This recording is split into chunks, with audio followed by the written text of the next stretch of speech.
This program is rated PG. It contains themes and scenes which may not be suitable for very young audiences. Parental guidance is advised. Be advised that the views and opinions of the hosts and guests do not reflect those of the station.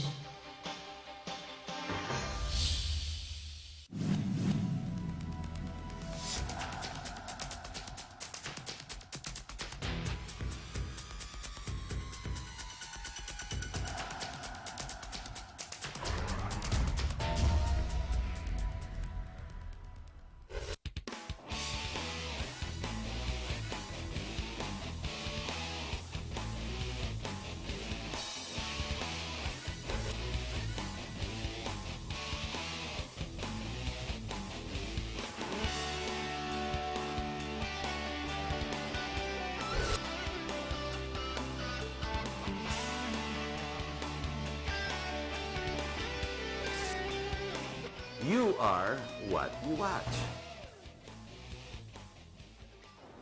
Hello, my name is Harrison Watko. Welcome to our program. There's a lot of breaking news if what you want to hear, watch, and listen to is all about intrigue. That's talking about the senators. You're talking about the politics of today. There's even a lot more news when we talk about the different government agencies that are left wanting, be it for the Lalonda victims or whatever.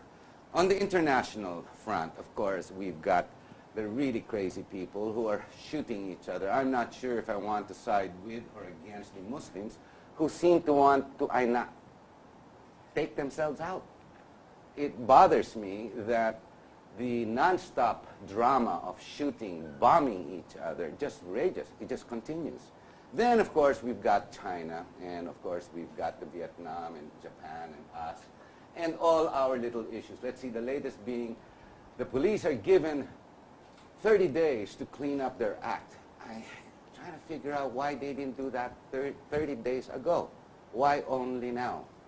But then again, this is news, and sometimes the news is what sells, and what is intriguing sometimes or irritating to many becomes the news.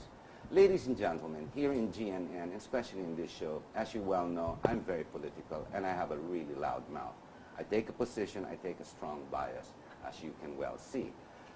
In this program tonight, let's do a little different. Let's try something we do every once in a while. I did this a lot with the inventors. I did this a lot with some other industries. Let's go forward and discuss something that is equally important. A priority you and I seem to put on the sideline because it's not about death, violence, intrigue, whatever. Let's talk about something that actually helps this country, nation-building efforts. By this, I don't mean money being put on the table and somebody coming in and investing in a building, which is what we're seeing all over Makati and everywhere else. Let's talk about the soul. Let's talk about the heart of the system, employment. Let's talk about our people, the Filipinos, the qualified Filipinos, the youth ideally. Let's talk about something that can challenge the momentous growth and the contribution of our OFWs. But this time, it's the BPO business process outsourcing. Now, you and I'm not in that industry, and I call it the call center industry. Call centers, they're all over the place. And so many things about the call center that we know it's growing. The phenomenal growth it's outstanding. Very soon, they will compete with the same monies being remitted into our country. But what do we know about it? We just know them as call centers, and actually, the perception is very incorrect. Let's discuss that. The title of the program is IT-BPM. Ang IT is not intellectual. Yes, intellectual. No, IT, information. Okay. And we have BPM, that's business process management. Hindi po call center yan.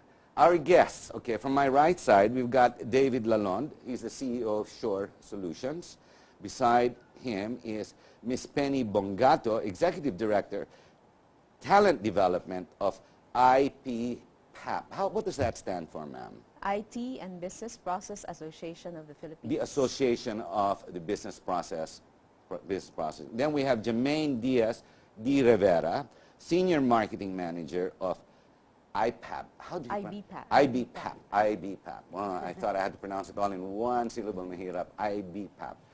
How do we start this? Let's see. A very good question to start with maybe is the call center. We want to change the title, right? It's IT-BPM, not Yes. just call center. For Yes. reasons being, maybe you can explain this, Penny. We know, of course, we know the BPO. We've heard the BPO ever since to be synonymous with call centers. But why did we even call it call centers? But in reality, the business title is always BPO, business process outsourcing. But now we call it call centers. Why? I think we've been starting calling it call centers even before, and then we moved it to BPO. The Now, difference being Can one I- and the same. Okay. Maybe it's because of the channel in which we chose to do business. Telephones. Yes. So that's why it started off as call centers. And as the business grew and involved more other areas in terms of, we started doing business through email. So and then we expand, so it became contact centers. And then later on we expanded, instead of just doing for customer service, IT tech support, and finance, we built the industry that included business, servicing, healthcare. So it's not anymore just a contact center. It involved a lot of other portions of the business or sectors, you're right. And so what happens right now, we had to realize that the industry was growing, and that led to the change or update of the name or the So what you're saying is the present growth, it's not anymore just a call center. Correct. Okay, I'm only familiar with medical prescription. Transcription. I know about the legal, where they do drafts, certain drafts, the legal. Paralegal. Yeah, paralegal, backroom writing. And I've heard of architectural, where they do the drafting here. Yes. But I didn't realize all the different types. There are many. There are very many, a lot. Now, it does not necessarily involve call or voice. It doesn't. That's why it's no longer the call center. That's right. Okay, let's go into these titles you've come up with. ESMP, Service Management Program. What does this mean? I'll start with service management program. We know for a fact that our graduates, there's so many graduates a year, there are about 500,000 graduates a year. So we were fortunate enough in 2010 to get funding from the government. We were able to assess our new entries in the market in the BPO industry, in the IT-BPM. So job matching with academia. Yes. So we were able to understand what the requirements are at the entry level. Systems thinking, critical thinking, communication skills, service culture. So we were doing an assessment of those who were hired at the entry level. So when we were given funding by a government agency, we said, why not test graduating students? Anyway, they're the ones who are going to be assessed right after graduation. So we assessed them and we saw that there's a gap. Again, what we call the academe industry gap. The industries are complaining, Sure, and other companies are complaining that we are not producing, the academe is not producing the right kind of graduates that the industry needs. So we had an assessment, and this time what we said, in the industry said, we're not taking this sitting down. We have to work with the academe to come up with a solution, plus SMP. This is what brings us to you now, Darcy. What is the state of the Filipino employee? I mean, because based on what I've been reading on the news, the mortality rate for applicants is very high. Is this what you're experiencing with Shore Solutions, for example? And I guess coming back to Penny, I mean, what we call it is a talent gap. It's a huge growth industry.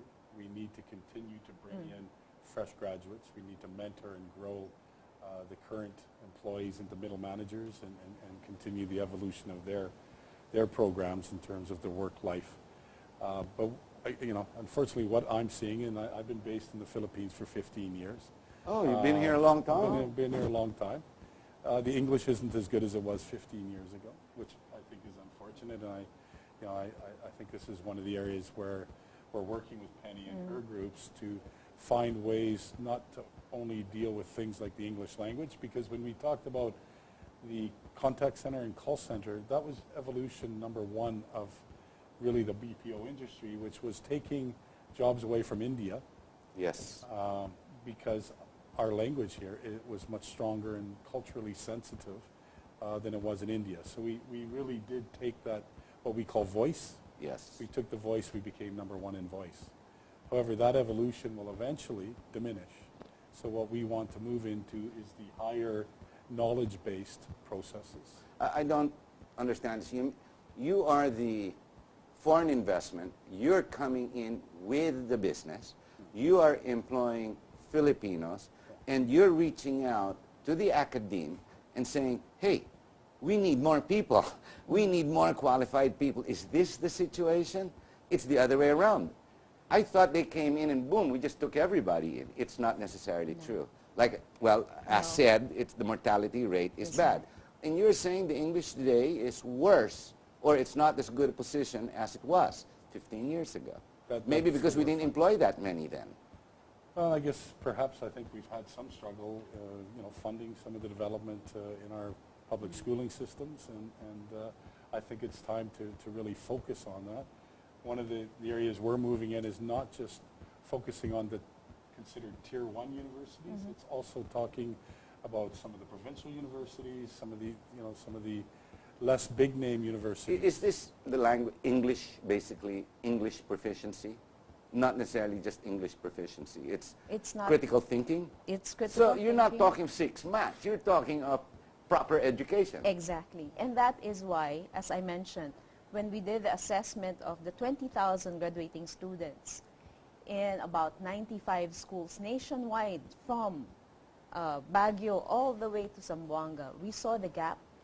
And this is statistics. This is an assessment. You took an exam to certify, find out who would qualify and who would not. Yes. And so it's just not English, you mean? It's not just English. It's an assessment tool like in recruitment. Like what are the But how are these kids passing school? If they're passing school and they're moving up the educational ladder, going into university, only to find out after 4 years of university, you can't speak proper English and you have no critical thought. That means the school is fake. I refuse to comment on that. It's okay. In this show, we say it as it is. There are different standards, I think. And so what we did, what the IBPAP did, was we developed our own industry range. So what is the range of those that will qualify? So if you are a college student and you'd like to take this assessment, we call it Global Competitiveness Assessment Tool, and you score within the range, that means the probability of you getting hired is high.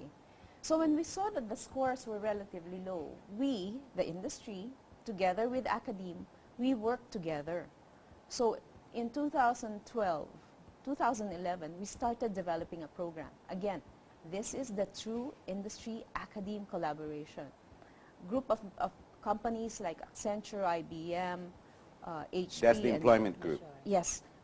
Representatives from the industry plus representatives from the academe got together. How do we bridge this gap given what we've seen in the assessment? Thus, the birth of the service management program, which has been approved by CHED for both BSBA, BSIT, BSCS. Is there a difference between public and private schools? No. There is no difference. In terms of that service management program, no. You mean they both have to qualify? I'm talking about the mortality rate on the public schools. Do they qualify with the same margins or averages as private schools? No. No. Ladies and gentlemen, we're going to have to take a short break. This is disastrous. Who do we blame? Do we blame the DepEd, Department of Education? Do we blame CHED? Do we blame ourselves? Do we blame even media? Because if it's one thing, let's see, the President's sister has taught us is to talk Taglish. And if you watch all the teleseries, let's learn how to be Korean and do K-pop rather than learn the proper languages and to stick by it. Filipino is a good language to learn, so is English.